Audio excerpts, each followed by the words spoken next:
La thérapeutique a été un peu oubliée de ce débat et c'est une très bonne chose qu'elle réapparaisse. C'est vrai que depuis quelques temps, on entend beaucoup parler d'anticorps monoclonaux, polyclonaux ou d'antiviraux. Autant de traitements thérapeutiques qui pourraient bien changer la donne dans la lutte contre le coronavirus. Car la crainte aujourd'hui est de voir apparaître des variants de plus en plus résistants aux vaccins dont l'efficacité s'amenuise également au fil du temps. Alors où en est exactement la recherche et quand ces traitements seront-ils disponibles ? Ce qu'il faut d'abord savoir, c'est qu'il y a deux types de traitements pour lutter contre le coronavirus. D'un côté, les antiviraux et de l'autre, les traitements stimulant l'immunité. Si les premiers n'avaient pas vraiment fait leur preuve au départ, un antiviral suscite désormais l'espoir, le molnupiravir. Un médicament à prendre sous forme de comprimé dès qu'on est testé positif. Initialement développé contre le virus de la grippe, il semble très actif contre le coronavirus, mais ses effets secondaires inquiètent. Un essai clinique est toujours en cours, avec des résultats attendus pour le mois d'octobre. Mais ce sont surtout les traitements stimulant l'immunité qui suscitent l'intérêt de la communauté scientifique. Dans les patients les plus graves, il y a une perte, de l'équilibre du système immunitaire, il y a un déferlement d'une réaction inflammatoire et donc ces traitements qui sont développés sont des traitements qui essayent de remettre en place la bonne balance, l'équilibre au niveau du système immunitaire pour que celui-ci, au bout du compte, ne cause pas une réaction qui met en danger la vie du patient.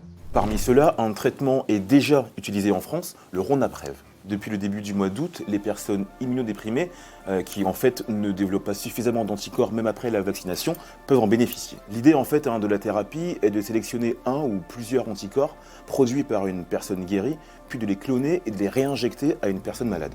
Au-delà du vaccin qui reste quand même l'option thérapeutique essentielle, la nouveauté depuis déjà plusieurs semaines, mais qui a été maintenant confirmée en termes de nouveaux traitements, sont ces anticorps monoclonaux qui permettent à la fois le traitement des personnes à un stade précoce de l'infection, c'est-à-dire des personnes qui ont un risque de développer une forme grave et qui, s'ils sont pris en charge dès les premiers jours des symptômes, vont pouvoir, en bénéficiant de ces traitements, éviter ou en tout cas réduire leur risque d'être hospitalisés.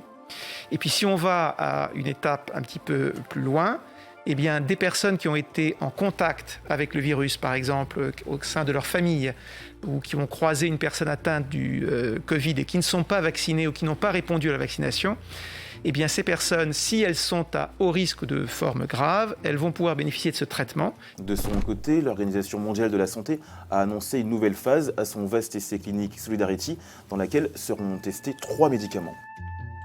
Il y a un antipaludéen, il y a un anti-cancéreux, en gros, et puis il y a un médicament qui est utilisé anti-TNF-alpha, qui est un anticorps qui est utilisé dans la maladie de Crohn. Si ces potentiels traitements sont encore en phase de test, l'OMS en recommande déjà 3 autres actuellement évalués en Europe. La dexaméthasone, une substance censée réduire l'inflammation et la surréaction de l'organisme. Le tocilizumab et le sarilumab, également classés dans les anticorps monoclonaux et qui permettent d'éviter une surinflammation des poumons.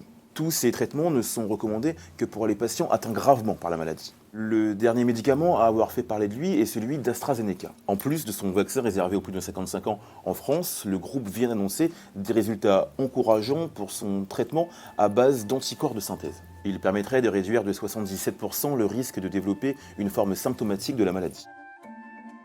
Un autre est lui particulièrement controversé, l'ivermectine, un antiparasitaire dont l'efficacité n'est pour l'heure pas établie. Ni l'OMS ni l'Agence européenne du médicament n'ont souhaité mettre en avant son utilisation sur l'homme.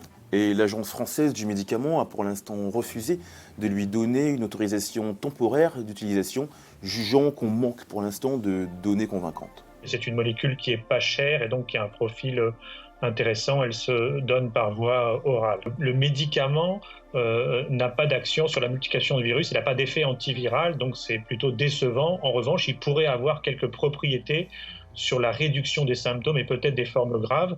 Mais là, on est sur un modèle animal et donc il n'y a pas d'extrapolation à faire. Il faut faire des études en milieu humain. Les études en milieu humain qui ont été menées jusqu'à présent n'ont montré aucune efficacité comme la chloroquine. À l'heure actuelle, pour le gouvernement, l'arme principale pour lutter contre le coronavirus reste le vaccin.